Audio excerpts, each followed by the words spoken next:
Everyone, welcome back to my channel. तो आज का जो टॉपिक है ना एग्जाम के लिए वो है सोनिक वेपन्स का। ठीक है, ये टॉपिक रिसेंटली हमारी न्यूज में आया है क्योंकि साइबेरिया में, रशिया के साइबेरिया में यहाँ पे प्रोटेस्टर्स भी चलाया गया सोनिक वेपन्स। ठीक है, तो ये वाला weapon exam point of view से पढ़ लेना चाहिए एक बार। ठीक है, इसके क्या क्या यूजेस है, किस तरह का यूज करता है, वर्क कैसे करता है, किस लिए यूज होता है और मतलब क्या टेक्नोलॉजी है, इसके बारे में हमें जान लेना चाहिए।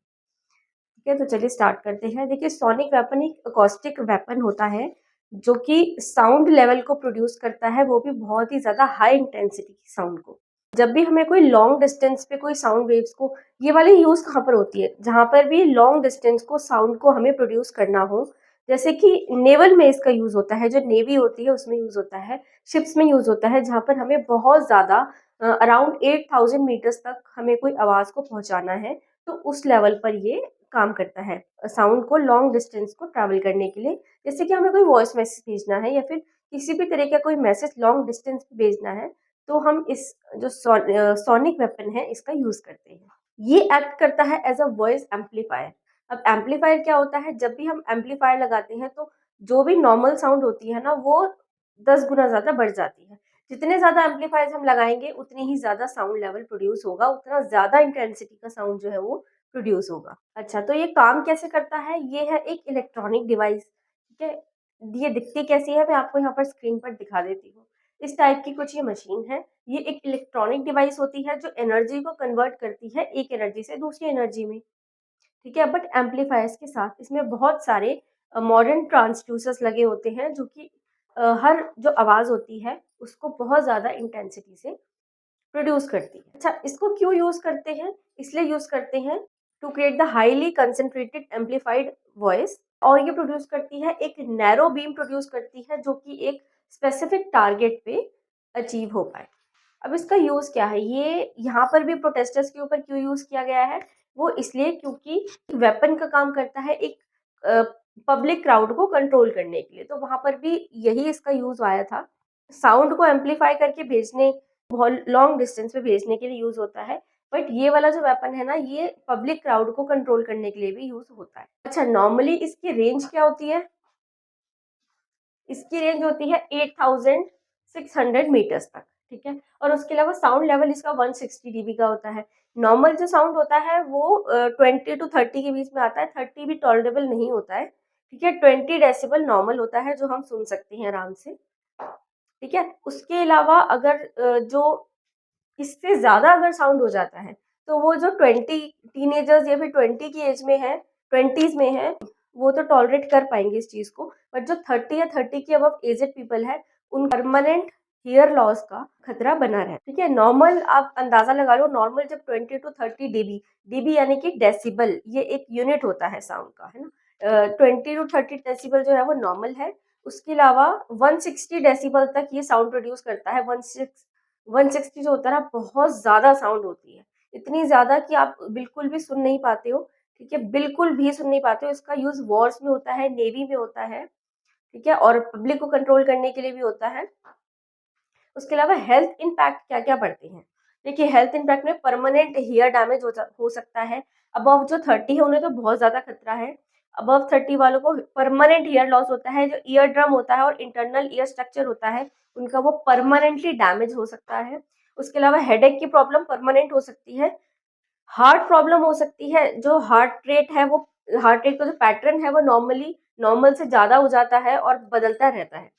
ठीक है, ये परमानेंट प्रॉब्लम बन जाती है हार्ट की। और जब भी आप ये वाली साउंड सुन लोगे ना, तो स्लीपलेसनेस की बहुत ज्यादा प्रॉब्लम हो जाती है। आपको नींद आनी बंद हो जाएगी, बहुत बहुत घंटों आपको नींद नहीं आया करेगी, बहुत बहुत सालों तक आपकी नींद डिस्टर्ब रहती है। उसके अलावा डिसओरिएंटेशन हो जाता है, वर्टिगो हो जाता है, मतलब आप किसी भी चीज को ना, उस जिस चीज पे जो आप कर रहे थे उसको ओरिएंट नहीं कर सकते हो। ठीक है, आपका ध्यान डाइवर्ट होगा, आप सिर्फ अपने कान बचाने में लगे रहोगे। आपका जो भी टारगेट है, चाहे वो प्रोटेस्टर्स हो, चाहे वो वॉर में हो, ठीक है, आप नहीं उसको टॉलरेट कर सकते। ठीक है, तो ये वाले जो सोनिक वेपन्स होते हैं ना, ये बहुत ज्यादा साउंड प्रोड्यूस करते हैं। ठीक है, पर इसके जो हेल्थ इम्पैक्ट है ना, गंदे वाले हेल्थ इम्पैक्ट वो बहुत ज्यादा है। ठीक है, इतने ज्यादा है कि ये परमानेंट डैमेज कर सकता है आपकी ईयर को, है ना। तो फिर उसको, उसका बैन है यूज करना। ठीक है, एक तरह से उसका बैन है। पर बैन होने के बाद भी इस प्रोटेस्टर्स के ऊपर ये वाला साउंड जो वेपन है वो चलाया गया, इस वजह से ये वाला रिसेंटली न्यूज में आया है। ठीक है, तो क्वेश्चन कैसे कैसे निकलेंगे, अगर आप एग्जाम पैटर्न के उससे तैयारी कर रहे हो तो इसमें से क्वेश्चंस कौन कौन से निकल सकते हैं।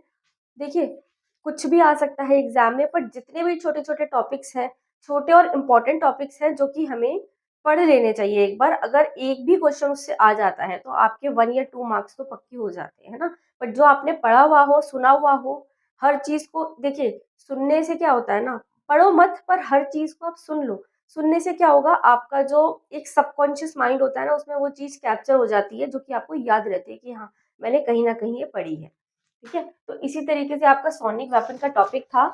ठीक है, देख लीजिए, आप स्क्रीनशॉट लेना चाहें तो इसका ले सकते हैं। इन पॉइंट्स के जरिए आप इसका अच्छा खासा आंसर राइटिंग में आंसर लिख सकते हैं। इन्हीं पॉइंट्स को बढ़ा चढ़ा कर लिख सकते हैं, मतलब थोड़ा एक्सपैंड कर करके लिख सकते हैं। बहुत अच्छा आपका आंसर राइटिंग के लिए आंसर बन जाएगा। ठीक है, उसके अलावा जो सोनिक वेपन, अब क्वेश्चंस देखते हैं कौन कौन से क्वेश्चंस बन सकते हैं इसमें से। फर्स्ट क्वेश्चन आ जाता है ऐसा, प्रोटेस्टर्स के ऊपर रिसेंटली जो साइबेरिया न्यूज में रिसेंटली कौन सा ऐसा वेपन चलाया गया था प्रोटेस्टर्स के ऊपर। ठीक है, तो आपको ऑप्शन आ जाएंगे, मिलिट्री, मतलब कोई भी आर्टिलरी जो आपके वेपन्स होते हैं उसके बारे में दिया होगा, या फिर सोनिक वेपन्स के बारे में, अकॉस्टिक वेपन एक ऑप्शन होगा, तो वो आपको टिक मार्क करना है। ठीक है, इसके अलावा इसकी रेंज ध्यान रखनी है, 160 डेसिबल से ऊपर ही होती है, इससे नीचे बिल्कुल भी नहीं होती है। ठीक है, इसके अलावा इसका फंक्शन ध्यान रखना है आपको। सोनिक वेपन्स क्या होते हैं, एक अकॉस्टिक वेपन होता है। क्या करता है ये, जो लाउड सॉन्ग होती है उसको वॉइस एम्पलीफायर है, act as a voice amplifier, ये एक वॉइस एम्पलीफायर की तरह काम करता है। ठीक है, तो सोनिक जो वेपन है वो क्या है, आपको 4 ऑप्शन दे देगा, वॉइस एम्पलीफायर है, ठीक है, या फिर इलेक्ट्रॉनिक, मतलब 4 तरीके के एम्पलीफायर का नाम दे देंगे जो कि नॉर्मल इलेक्ट्रॉनिक्स में दिए जाते हैं। ठीक है, पुश पुल एम्पलीफायर या कुछ भी आपको एम्पलीफायर का नाम दे देंगे। ठीक है, तो आपको टिक मार्क करना है वॉइस एम्पलीफायर, ये एक वॉइस एम्पलीफायर है। हेल्थ इम्पैक्ट बहुत इंपॉर्टेंट है, क्योंकि इससे इसको इसीलिए बैन किया गया है। बैन करने का रीजन ही यही था कि इससे जो हेल्थ इम्पैक्ट होते हैं ना, वो बहुत ज्यादा परमानेंट होते हैं। परमानेंट का मतलब है एक बार अगर आपका ईयर ड्रम फट गया कान का तो वो वापस नहीं आ सकता, है ना। तो बहुत ज्यादा इसीलिए इसको बैन करा था, और बैन भी है, ये नहीं करना चाहिए, बट फिर भी प्रोटेस्ट के ऊपर चलाया गया, इसी वजह से कंट्रोवर्सी रिसेंटली न्यूज में बन गई थी। समझना बहुत आसान है। ठीक है, फॉर एग्जाम्पल मैं आपको यहाँ पर समझा देती हूँ। देखिए, अगर सपोज ये एक साउंड है, ठीक है, ये एक साउंड है जो कि यहाँ तक जा रही है। ठीक है, एक साउंड जो कि सिर्फ यहीं तक ही जाती है। ठीक है, हमने यहाँ पर क्या किया, यहाँ पर एक साउंड लगाया, साउंड सिस्टम लगाया, जो कि इसकी साउंड सिर्फ यहीं यहीं तक जा रही है, उसके आगे नहीं जा रही। ठीक है, हम क्या करेंगे, यहाँ पर ना एम्पलीफायर्स लगा देंगे। ठीक है, एम्पलीफायर का काम होता है जो कि साउंड है, सपोज ये हमने लगा दिया है एक एम्पलीफायर। एम्पलीफायर का ये काम है कि जहां पर ये साउंड पड़ेगी उसको और ज्यादा इन्हेंस करेगा। ठीक है, तो ये और आगे तक जाएगी, यहाँ तक जाएगी। अगर हमने यहाँ पर एक और एम्पलीफायर लगा दिया तो यहाँ पर और आगे तक जाएगी। ऐसे अगर हमने मल्टी लेवल पर जो ट्रांसड्यूसर्स है वो लगा दिए, तो ये जो साउंड है ना वो बहुत दूर तक जाती है। तो इसमें बहुत सारे एम्पलीफायर्स यूज होते हैं, जिससे कि 160 डेसिबल तक जो हर लेवल पर इसको बढ़ाता चला जाता है।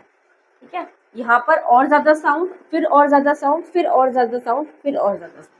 ठीक है, तो जो साउंड पहले यहीं तक जा रही थी, अब वो साउंड बहुत दूर तक जा रही है। ठीक है, तो यही काम होता है सोनिक वेपन का भी। जो अकॉस्टिक वेपन्स होते हैं वो इसी सिस्टम से काम करते हैं। बेसिकली उनकी वर्किंग होती है कि किस तरह से एम्पलीफायर्स लगा लगा कर हम इसको बहुत ज़्यादा साउंड प्रोड्यूस करते हैं जो कि टॉलरेबल नहीं होती है। ठीक है, जैसे कि हमारा हेल्थ इम्पैक्ट बहुत बुरा होता है। परमानेंट सबसे बड़ा जो उसका वो डैमेज है ना, वो हार्ट रेट पैटर्न में चेंज होता है, और सबसे ज़्यादा होता है परमानेंट हियरिंग जो डैमेज, ईयर डैमेज होता है वो वाला, जिससे कि पूरी उम्र जो इंसान है वो सुन नहीं पाता, उसकी जो सुनने की शक्ति होती है पूरी तरीके से चली जाती है। और इम्पैक्ट इतना गंदा पड़ा था कि इसी वजह से इसको बैन कर दिया गया। ठीक है, जनरल एक टॉपिक है, समझ लो। अगर एक क्वेश्चन आ जाता है तो आपका एक मार्क्स तो पक्का है ही इस पे, है ना। हर चीज को समझ लेना चाहिए जो कि रिसेंटली न्यूज में है। ठीक है, तो आई होप आपको ये छोटा सा टॉपिक आपका कवर हो गया होगा, समझ में आया होगा अच्छी तरह। अगर कोई डाउट हो तो आप मुझे कमेंट सेक्शन में पूछ सकते हो। ठीक है, चैनल पे पहली बार हो तो सब्सक्राइब कर लेना, फॉलो कर लेना फेसबुक पे, लाइक कर देना और शेयर कर देना। मिलती हूँ आपसे एक और इन्फॉर्मेटिव वीडियो के साथ, जब तक के लिए